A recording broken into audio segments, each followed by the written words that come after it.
Hi friends, welcome back to our channel. இன்னைக்கு இந்திராஸ் கிச்சனில் என்ன பார்க்க போகிறோன்னா பாவக்காய் தொக்கு. வாங்க வீடியோக்குள்ளே போகலாம். 8 சின்ன பாவக்காவை குட்டி குட்டியாக கட் பண்ணி இந்த மாதிரி எடுத்து வச்சாச்சு. 2 மீடியம் சைஸ் வெங்காயத்தை கட் பண்ணி எடுத்து வச்சுக்கலாம். ஒரு பெரிய சைஸ் தக்காளியை குட்டி குட்டியாக கட் பண்ணி எடுத்து வச்சுக்கலாம்.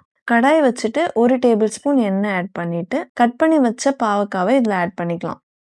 இதை கொஞ்ச நேரம் ஃப்ரை பண்ணிக்கிட்டே இருங்க. வேற ஒரு கடாய் வச்சுட்டு 2 டேபிள் ஸ்பூன் எண்ணெய் ஆட் பண்ணிக்கோங்க.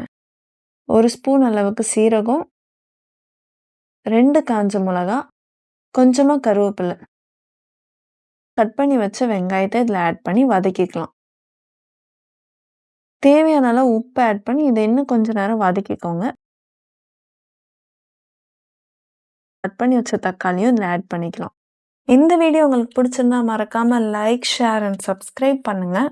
1/4 ஸ்பூன் அளவுக்கு மஞ்சத்தூள் இதில் ஆட் பண்ணிக்கலாம். 1 ஸ்பூன் அளவுக்கு மல்லித்தூள் ஆட் பண்ணிக்கோங்க. 1 ஸ்பூன் அளவுக்கு சில்லி பவுடர் ஆட் பண்ணிக்கோங்க. இதெல்லாமே கலந்து நல்லா மிக்ஸ் பண்ணிக்கோங்க. நம்ம லைட்டாக ஃப்ரை பண்ண பாவக்காவை இதில் ஆட் பண்ணிக்கலாம். ஆட் பண்ணிவிட்டு கலந்து நல்லா மிக்ஸ் பண்ணிக்கோங்க. 1 ஸ்பூன் அளவுக்கு நாட்டு சர்க்கரை இதில் ஆட் பண்ணிக்கோங்க, கசப்பு தெரியாமல் இருக்கிறதுக்காக. ஸ்டவ் ஆஃப் பண்ணிவிட்டு இது மேலே கொஞ்சமாக கொத்தமல்லியை கார்னிஷ் பண்ணிவிட்டு இதை இறக்கிடுங்க.